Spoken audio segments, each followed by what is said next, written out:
Good morning. Today we are looking at math packet number 5. Our first page, there are 18 people sitting in chairs that are equally spaced around a round table. So we're going around a round table. The chairs are numbered 1 to 18.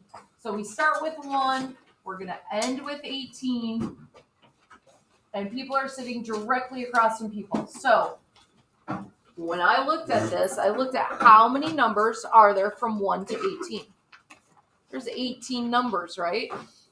So halfway would be directly across from the 1. What is, if there are 18 spots, what is halfway for 18 chairs? Isabel? 9. So 1 and 9 are going to be directly across from each other.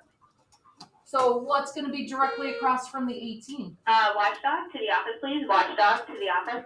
Bennett? 8. Then just keep working your way backwards until you get to chair 6 and you see what is across from the 6.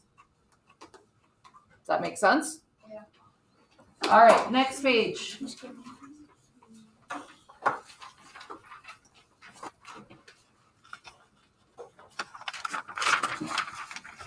The average person uses 34.3 gallons of water for a bath. A water-saving shower head uses 2.4 gallons of water per minute. How much water is saved by taking a 10-minute shower instead of a bath? So if it uses 2.4 gallons for 1 minute, and we want to know how many gallons are used for 10 minutes, we're going to multiply it by 10. So that's how much water would be used for a 10-minute shower. If we're using 34.3 gallons for the bath, we're going to subtract out what we used for the shower, and that's how much water is saved. But so if there's a decimal point in 2.4, wouldn't you want to put it where the decimal point is? So let's multiply 2.4 times 10. We don't line up decimals when we multiply. When we add and subtract decimals, we line up decimal points. When we multiply, we don't have to line up decimals. So we can say 0, bring that down. 1 times 4 is 4. 1 times 2 is 2. Now we look back and see how many decimals were in my problem. That's how many decimals I put into my answer. So you do not have to line up decimals when you multiply. You have to go back and count how many decimals in the problem. That's how many decimal places I need to see in the answer. Now when we go to subtract, now we're subtracting. I said adding and subtracting. You do line up decimals.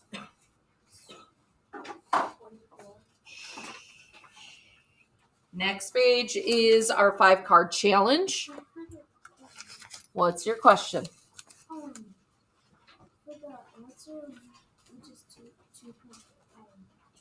No, we're not saying answers, Riziki. Can I answer your question later personally between you and I? 5-card challenge. We need to use those top 5 cards, use different operations to equal that 5. That is our answer. So use those top 5 cards. Different equations. Remember, an equation only has one equal sign in it. You don't work through it and put the equal sign every time you do an operation. That is not an equation. An equation has one equal sign. So your final answer should only have one equal sign in it. Our pattern page. These are easy patterns. Okay. Always check to see what does Math 6 have to do. Complete the table for the number of blue and red. So complete this column, complete this column. Count how many reds are in, or how many blues are in the first figure, how many blues are in the second figure, how many blues in the third figure. Follow the pattern down. Do the same thing for the reds. Follow the pattern down all the way down to the bottom. They're easy patterns this time. Melina. What's the bottom box? That's for geometry class. So we're not down to the geometry class. We don't have to worry about that last row. Okay, so this one, do not worry about that N one. That's for when you get much more advanced with the math. All right, next page. This is our formula page. So we have a cylinder. This is the first time we've had to do surface area with a cylinder. First thing we want to do is draw our net. So if we cut open our cylinder and laid it flat, we know there's a circle on top, there's a circle on bottom, and it's a rectangle that we wrap around. So that would be our net. Then we have to label it. So we're going to figure out where those numbers go. From the middle to the edge of a circle, what mathematical term do we call that? When we go from the middle of a circle to the edge. Okay.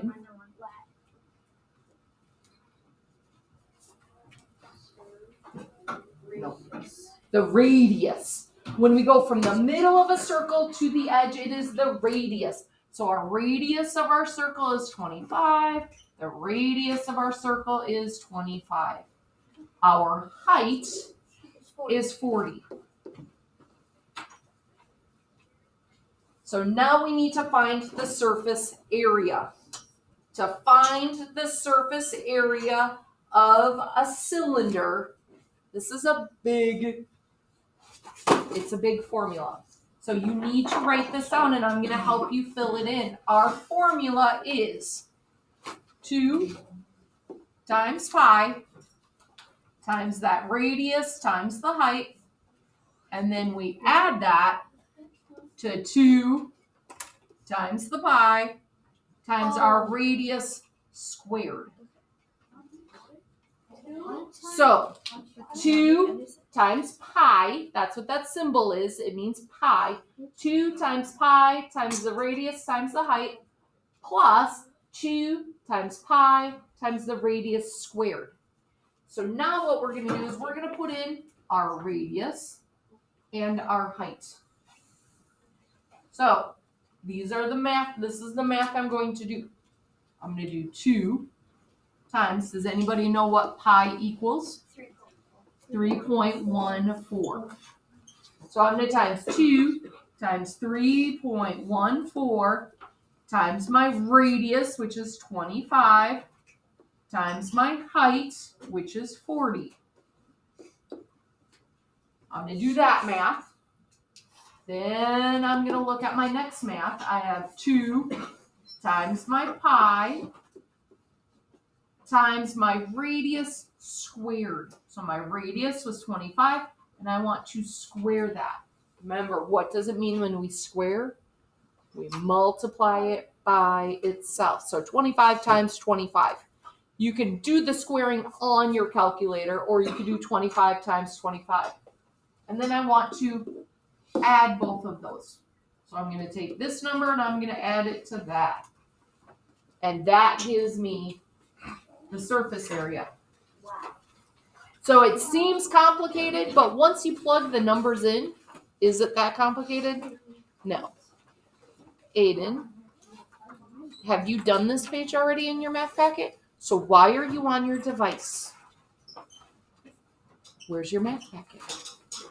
Seriously, my friend? Make good choices, please. We need to keep on going so we can get this done. I will answer questions later. Next page. It's another formula page.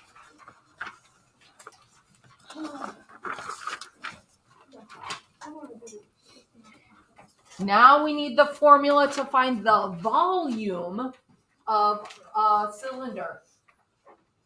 So our formula, the volume equals pi times r squared times the height.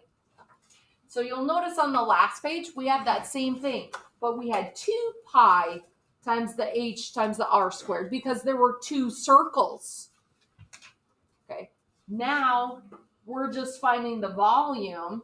It's just pi r squared times h. This is what it fits inside of it.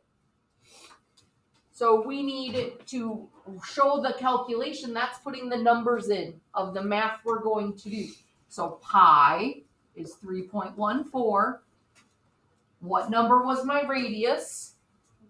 25. And I want to square that times my height. Which number is my height? 40.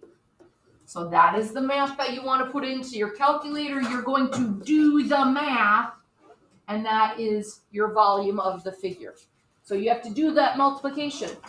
And Then for math 6, you cut the cylinder into force. Then you cut one of the force in half. What is the volume of one of the halves? So I'm going to take this answer, and I'm going to do what to it if I'm cutting it into force? I'm going to divide it by 4. Then I'm going to take that answer, and I'm going to do what to it? Divide by 2, because I cut it in half. And then that answer is what I put down here. So I take my total volume, I'm dividing it into force, then I take that and I divide it into half, and that is my answer that goes down below. Next page. Nope, I'll answer questions later. This is just the information video. We have our perimeter and our area. Remember, when we are finding that perimeter, we need to have a number on each side. So you need to figure out your missing sides, and then you add them all up. Then to find our area, you're going to want to break them into rectangles. So remember, the area of a rectangle is length times width. So find your area, length times width. So you have to use those numbers that you're finding, length times width. Add up all 3 areas to find the area of your full figure. And our last page is our graph page.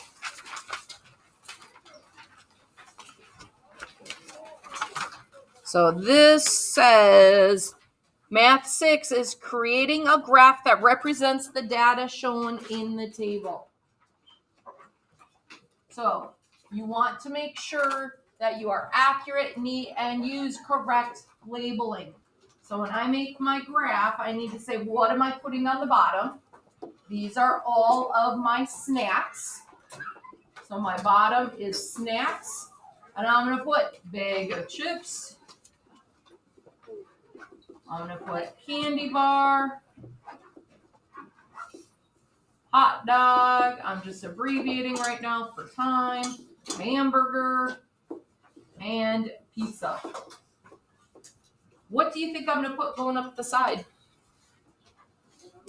James? Like 5, 10, 15, 20. Okay. What are those numbers? What label am I going to put on the side? Nora?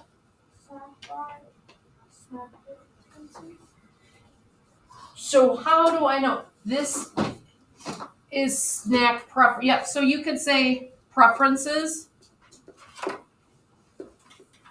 You could say number sold, because that's how we know what people prefer. It's what they bought, right? So number sold of it.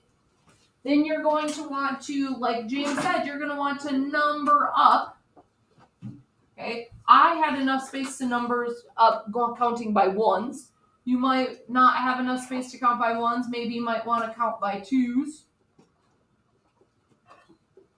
And then you're going to do a bar graph. So bag of chips, there are 8 chips. So I'm going to do a bar that shows me that bag of chips goes to the 8. Okay, fill in for each of your snacks what their bar would look like. With that, we are done with our math packet number 5.